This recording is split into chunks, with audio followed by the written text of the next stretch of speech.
नमस्कार बंधु माने एही फेब्रुआरी 2024 मसीहार फेब्रुआरी 9 तारिखरे पड़ाकू जाउछि त्रिवेणी अमावास्या। माघ मासरे जो अमावास्याटी पड़ी थाए ताहाकू आमे त्रिवेणी अमावास्या भाबरे जानि थाउ। एही त्रिवेणी अमावास्यार अन्य गुड़िय ना मध्य रहिछि।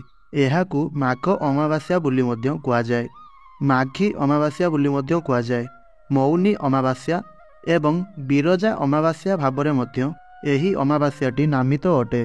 बंधु माने एही ना गुड़िक पछरे अनेक कारण मध्य रहिछि। एही अमावास्याटी माघ मासरे पड़ुथिबारु एहाकू माघी अमावास्या बोली कुआजाए। सेहीपरि भाबरे एही दिन मौन व्रत मध्य पालन करा जाए, जहा पाई कि एहाकू मौनी अमावास्या बोली मध्य कुआजाइथाए। बंधु माने एही मौनी अमावास्या नाम पछरे आउ गोटिए कहानी मध्य रहिछि। आपण माने जानती आमर मन एवं भावनार कारक हेउछंती चंद्रदेव एवं अन्य दिन गुड़िक तुलन में एही दिन चंद्रदेव अत्यंत दुर्बल अवस्था थांती। कारण मकर राशि रे सूर्यंकर अवस्थान एवं मकरंकर अधिपति जी कि शनिदेव तांकर अवस्थान हेतु चंद्रंकर स्थिति अपेक्षाकृत दुर्बल हो जाए। तेणु एपरी मान्यता रही जे चंद्रदेव आमर मन एवं भावनार कारक होइतिबा हेतु एवं एही दिन चंद्रदेव जेहेतु दुर्बल स्थिति रे रही थांती सेथिपई आमर मध्य आम मन उपरे नियंत्रण रही न थाए।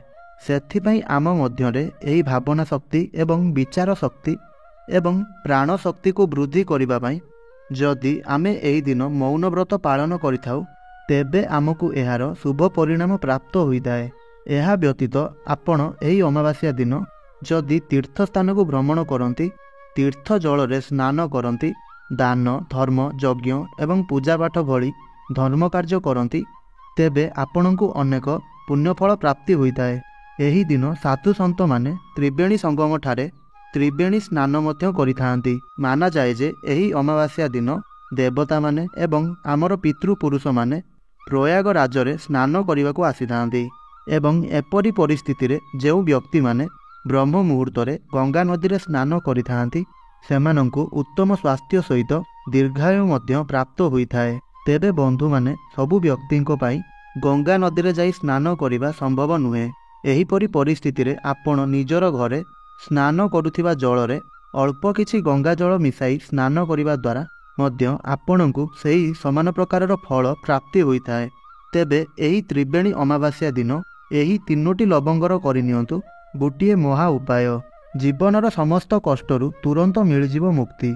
भगवान विष्णु एवं माँ लक्ष्मी कृपारु आपणक जीवन में चलता समस्त समस्या गुड़िकर समाधान होइजिवो। आपण होइजिवे धनवान। गृह रे सुख समृद्धि एवं धन संपत्तिर मध्य वृद्धि हेबो। एवं एही दिन किछि एपरी शुभ संयोग संगठित हेउछि जहा फल रे आपण एही दिन करुथिबा पूजा पाठ दान धर्मर फल आपणको तुरंत ही प्राप्त होइताए। एही त्रिवेणी अमावास्या को अत्यंत शुभकारी आउ अत्यंत लाभकारी बोली माना जाइथाए। एही दिन आपण करुथिबा पूजा पाठ उपास व्रत आउ दान धर्मर फल आपणको अनेक गुणा प्राप्त अधिक होइथाए। एही अमावास्या दिन आपण जदि गरीब लोकमानंकु दान धर्म करंती तेबे मध्य आपणको अनेक पुण्य फलर प्राप्ति होइथाए। जानतरे किंबा अजानतरे करिथिबा पापर मध्य आपणको मुक्ति मिलिथाए।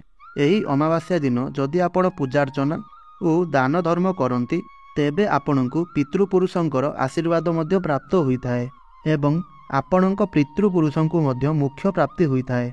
तेबे आपण माने जदि एही दिन कौनसी पवित्र नदी रे स्नान करिबा पई बा दान धर्म करिबा पई सक्षम होई पारु नाहंती तेबे एही दिन जदि आपण एही लवंगर एक छोटिया उपाय करिनियंती तेबे आपणको सेही समस्त फल एही उपाय माध्यम रे प्राप्त होइथाए।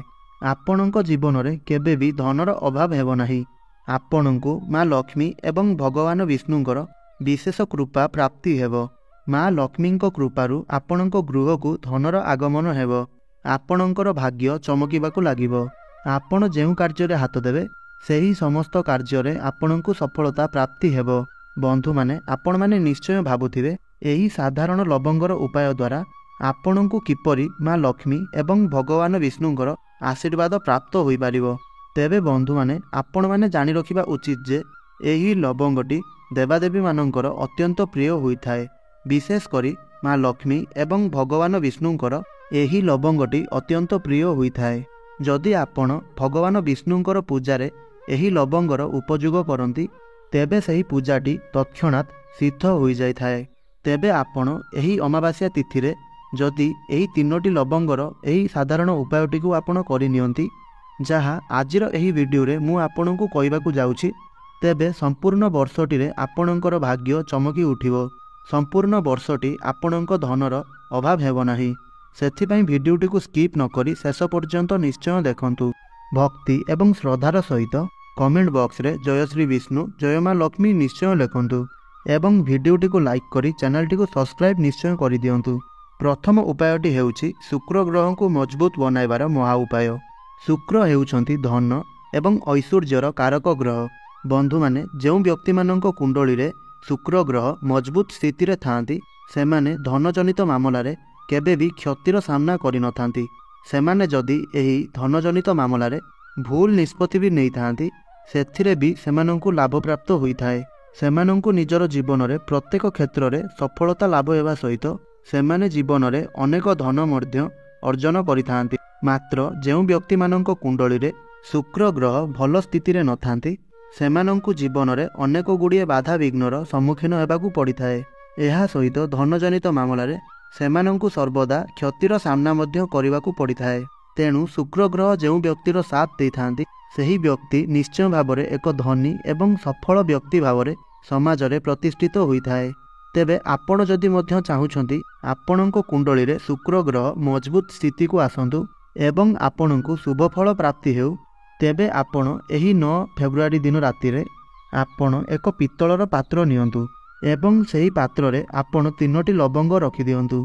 तापरे आपण एही पात्र को नै निजर छात उपरे रखि दियंतु। ता पर दिन सकाळू आपण स्नान कर्म सारी एही लवंग 3टी को नै आसंतु एवं गोटे लाल कपड़ा किंबा लाल कागज रे एही 3टी लवंग को रखी गोटे पुड़िया बनाई दियंतु। ताहा परे एहाकू आपण निजर पर्स रे रखि दियंतु। जदि एही अमावास्या तिथि रे आपण एही उपाय को पालन करिनियंती तेबे संपूर्ण वर्षटी रे आपणଙ୍କୁ शुक्र ग्रहंकर साथ मिलिबो। एपरि करिबा द्वारा एही लवंगटी अभिमंत्रित हो जाइथाए एवं एहाकू आपण सर्वदा निजर पाखरे रखिबा द्वारा एहा आपणଙ୍କର शुक्र ग्रह को मजबूत करिथाए, जहा द्वारा आपणଙ୍କ जीवन रे थिबा समस्त धनजनित समस्या गुड़िक दूर होइजिबो। संपूर्ण वर्षटी रे केबे भी आपणଙ୍କୁ धनर अभाव हेब नाही। द्वितीय उपायटी हेउछि भाग्यर साथ पाइबार महा उपाय। जदि आपण चाहुछंती संपूर्ण वर्षटी रे आपणଙ୍କୁ भाग्यर साथ मिलु, नवग्रह आपणଙ୍କୁ शुभफल प्रदान करंतु एवं आपण माने चाहुछंती जे राहु केतु आपणଙ୍କୁ शुभफल प्रदान करंतु, तेबे आपण एहा जानि रखिबा उचित जे प्रत्येक मनीषंक जीवनर कुंडली रे राहु केतुंक स्थितिर नियंत्रण भगवान विष्णुंक हाथ रे रहिताए। तेबे सेथिपाई आपण एही अमावास्या दिन राति रे एक काचर डबा नहीं जांतु एवं सेथिरे संपूर्ण रूप रे हळदी भरी दियंतु। आपण माने जानती हळदी शुभत्वर प्रतीक होइथाए एवं एही हळदीर सीधा सड़ख संबंध भगवान विष्णुंक सहित होइथाए। ताहा परे आपण सही हळदी डबा एवं 2टी लवंग नै निजर पूजा घर को दांतु एवं आपणकर पूजा घरे भगवान विष्णुंकर जो प्रतिमा किंबा फोटोचित्र रही ताहा सम्मुखरे एक शुद्ध घीयर दीप जलांतु। तापरे सही हळदी डबा एवं 2टी लवंग को निज हाथ रे धरी भगवान विष्णु को मनरे स्मरण करंतु एवं भगवान विष्णुंकर बीज मंत्र जप करंतु। भगवान विष्णुंकर बीज मंत्र हेउछि ओं नमः भगवते वासुदेवाय नमः। एही मंत्रटी को आपण 11 थर जप करंतु। 11 थर एथिपाई जप करिवे कारण 11 संख्याटी भगवान विष्णुंकर अत्यंत प्रिय अटे। तापरे सही 2टी लवंग को आपण सही डबा भितरे पुराई डबाटी को बंद करि दियंतु एवं सही डबाटी को नै निजर शयन कक्षरे रखि दियंतु। आपण जदि एही अमावास्या तिथि रे एही उपायटीर पालन करिनियंती तेबे वर्ष सारा आपणଙ୍କୁ राहु केतुंकर शुभफल प्राप्ति हेबा सहित नवग्रहंकर मध्य शुभफल प्राप्ति होइथाए। भाग्य आपणଙ୍କର साथ देइथाए। तो बंधु माने एहा थिला लवंगर सही उपाय जहाकू आपण 9 फेब्रुआरी त्रिवेणी अमावास्या दिन करिवे। तो बंधु माने जदि भिडियोटी आपणଙ୍କୁ भल लागिथाए तेबे भिडियोटी को लाइक करंतु ଏବଂ କମେଣ୍ଟ ବକ୍ସରେ ଜୟ ମା ଲକ୍ଷ୍ମୀ ଜୟ ଭଗବାନ ବିଷ୍ଣୁ ଅବଶ୍ୟ ଲେଖନ୍ତୁ। ଆଉ ଏହିଭଳି ପ୍ରତ୍ୟେକ ଦିନ ଭିଡ଼ିଓ ଦେଖିବା ପାଇଁ ଆମର ଏହି ଚ୍ୟାନେଲଟିକୁ ସବସ୍କ୍ରାଇବ୍ ନିଶ୍ଚୟ କରନ୍ତୁ।